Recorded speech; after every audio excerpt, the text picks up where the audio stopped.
I don't wanna be just someone that's new. I speak my mind so free, so you could hear the truth. Yeah, I know that we all have fear. Hey guys, welcome back to the Truth for Youth podcast with Micah Murphy. I am the host. I am Micah Murphy, and today is a very special day for me. It is May 19th, so I don't know when you're listening to this podcast, but the recording of this and the release date will be May 19th, and May 19th is my anniversary. And not only is today just a regular wedding anniversary for me, today is the 20th. Yes, 20. That is hard for me to believe that I've been married for 20 years. Like, how is that even possible? There cannot have been that much time that has gone by since my wedding day.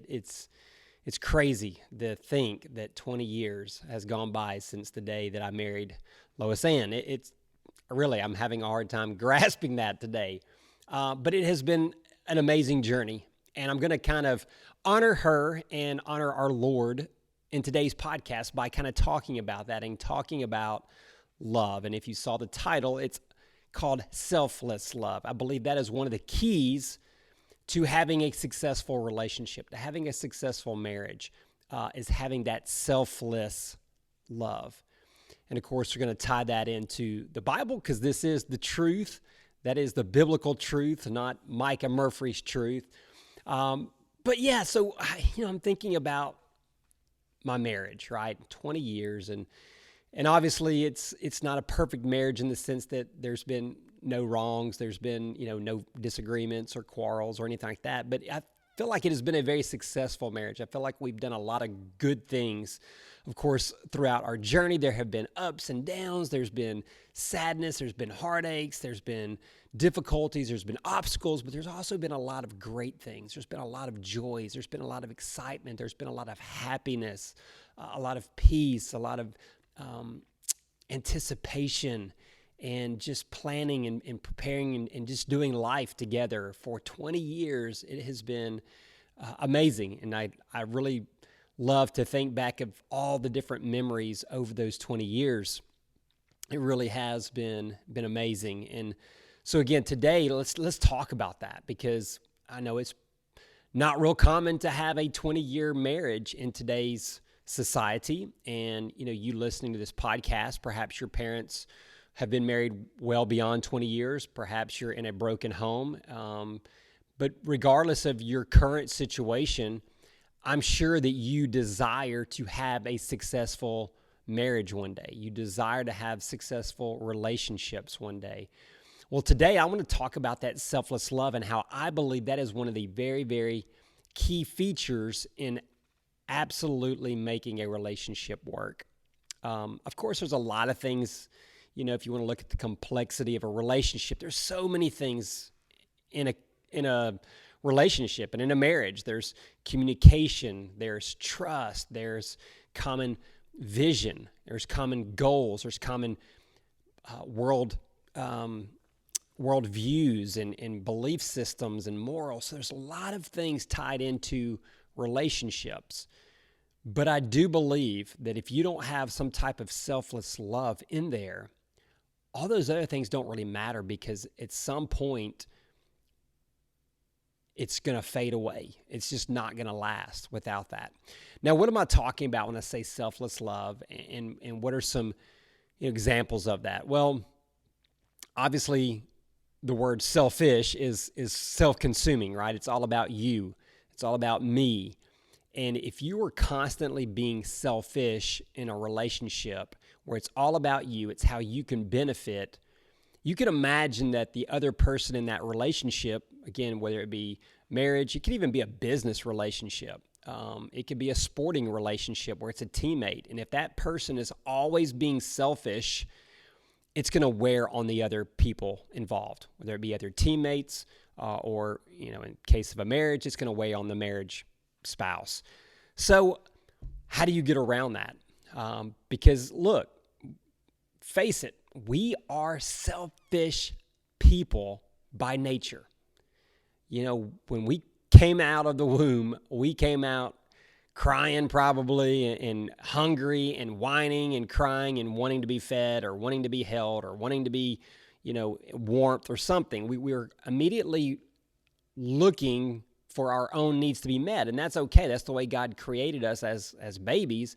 But as we get older, at some point, you've got to learn to be selfless at times. I mean, I'm not saying you completely disregard yourself and you constantly cater to other people. Okay, so that's the far extreme. But what I am saying is in order to make relationship work and in order to really be the follower of Christ that God wants us to be, there's got to be a big element of selflessness. Right? And there comes the selfless love. So again, if we look at a relationship and one person in that relationship is constantly being selfish, constantly about me, it's about what I can benefit, what is in this for me, that will last maybe a little bit, okay? You're getting your needs met, so of course it's working for you if you're the selfish person, but at some point that other person's going to get tired of constantly catering to you and constantly, doing things for you, and they're never getting their own needs met. They're never getting to do maybe what they want or what they like or, maybe their love language spoken to them, and that is going to drain a person. Okay, if you think about just like a pitcher of water, a jug of water, if that jug continues to pour out and to pour out and to pour out into another cup or another jug or another container, at some point, the original container is going to go empty. Okay, if nothing is ever going back in it, it's going to be empty at some point. And that's the way I feel like a relationship is when there's one person being completely selfish. They're never giving back to the relationship. They're just taking.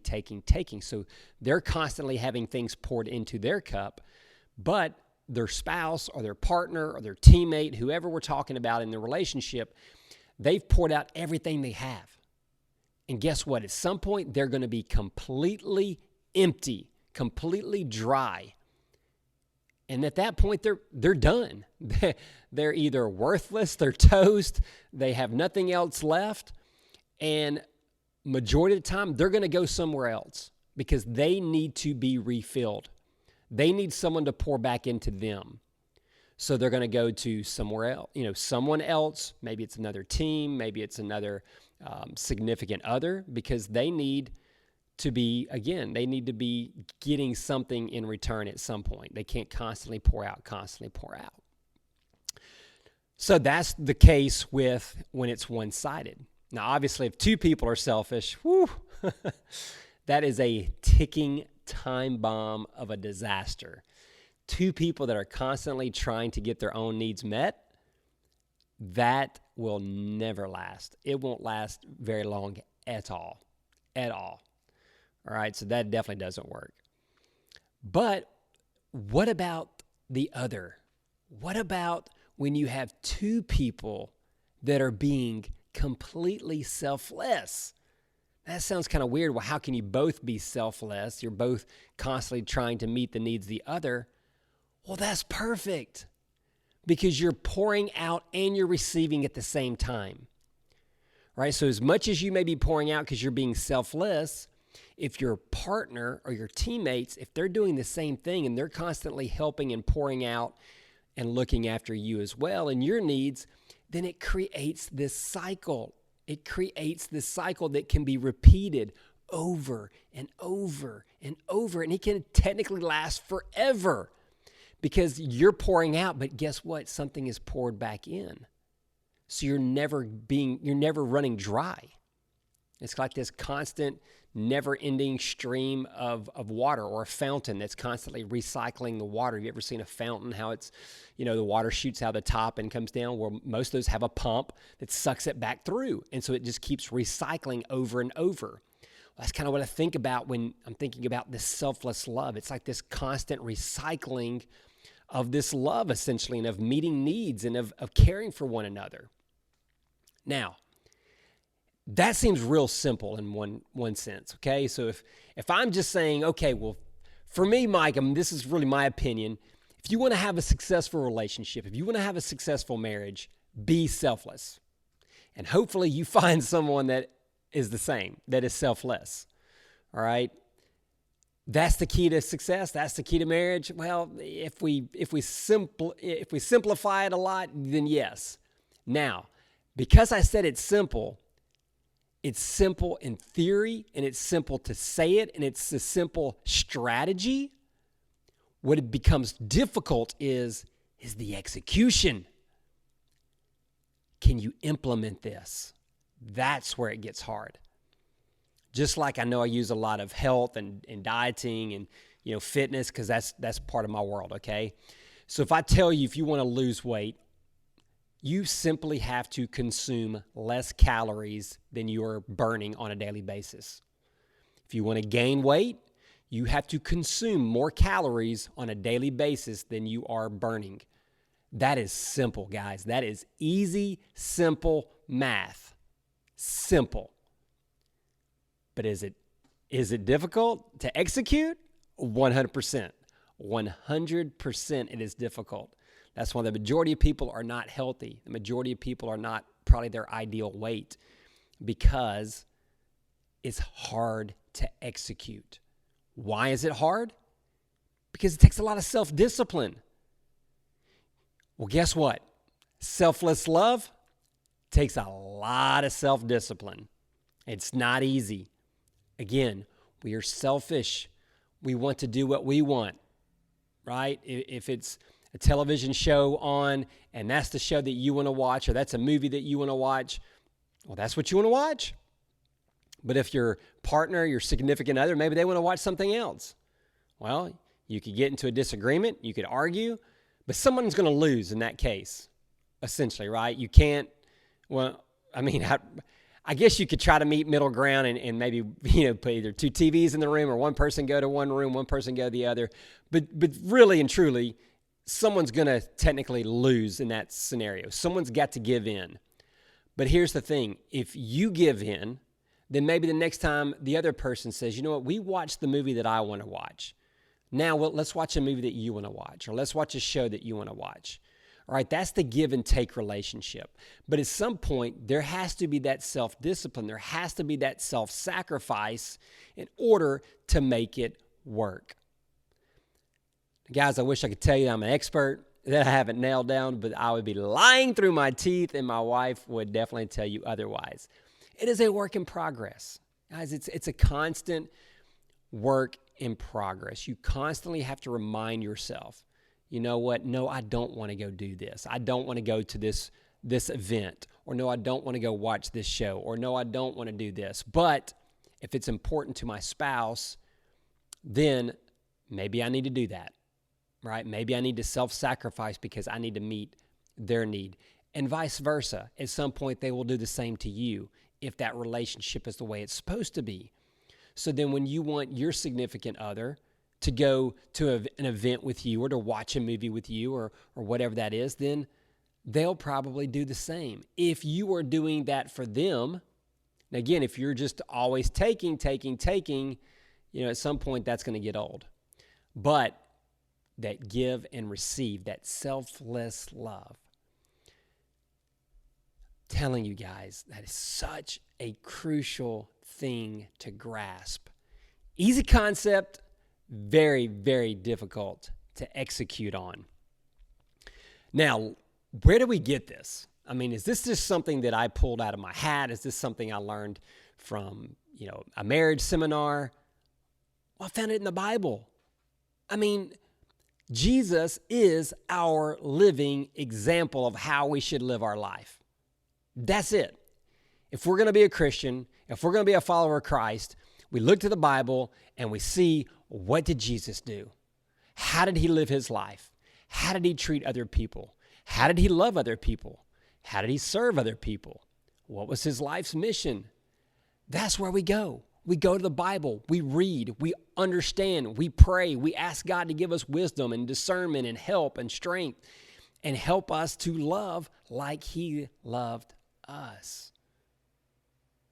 There's a lot of great passages on love, and I know I've already talked about love. I talked about love in podcast episode 48, But that was more about the love of infatuation, like how do you know you're dating the right person?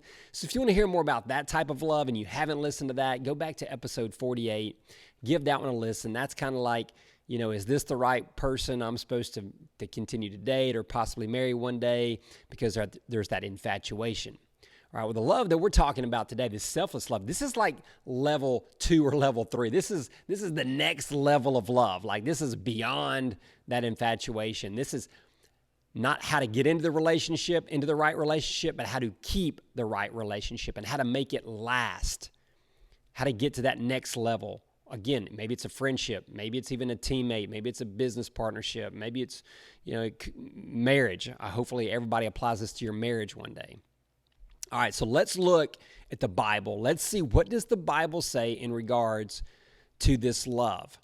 Well, there's a very popular, famous passage, however you want to say it, in 1 Corinthians chapter 13, verses 4 through 8. It talks about love, and I think probably you hear this in every single wedding. I actually just performed a wedding Monday night, and sure enough, this was one of the passages that we used. But it's a great passage. It describes love. So let's look at it. Love is very patient and kind. It's never jealous. It's never envious.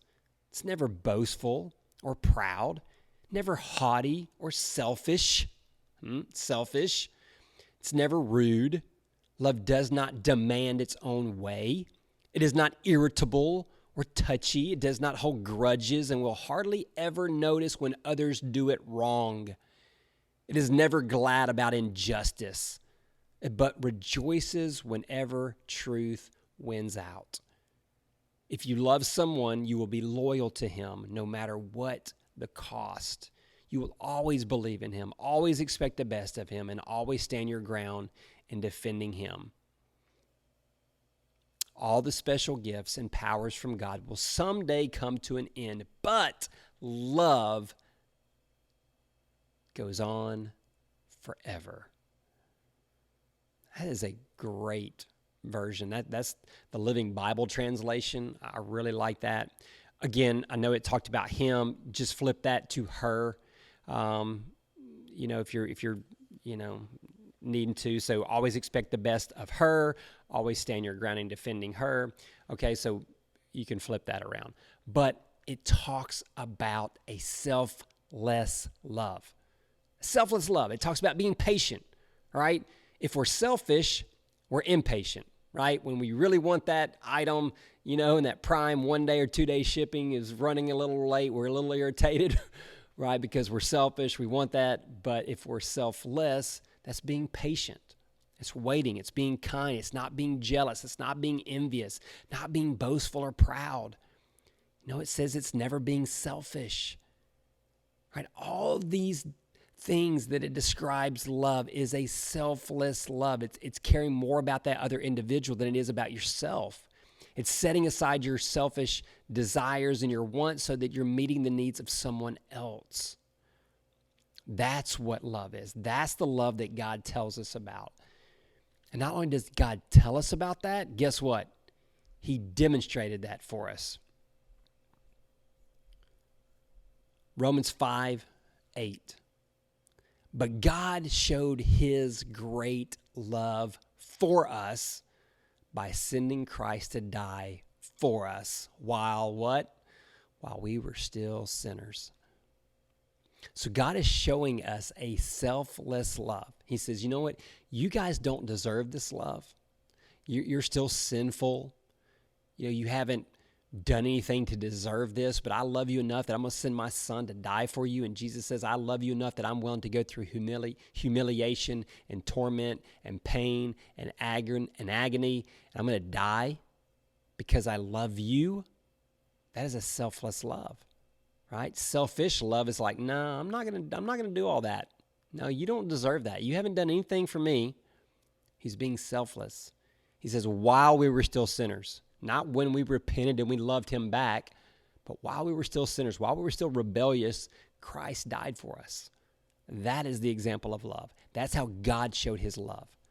So God doesn't just speak it, God demonstrates it. Jesus demonstrated it for us. And then another great passage is John chapter 15:13. The greatest love that you can have for your friends is to give your life for them. The greatest love that you can have for your friends is to give your life for them. That's a selfless love.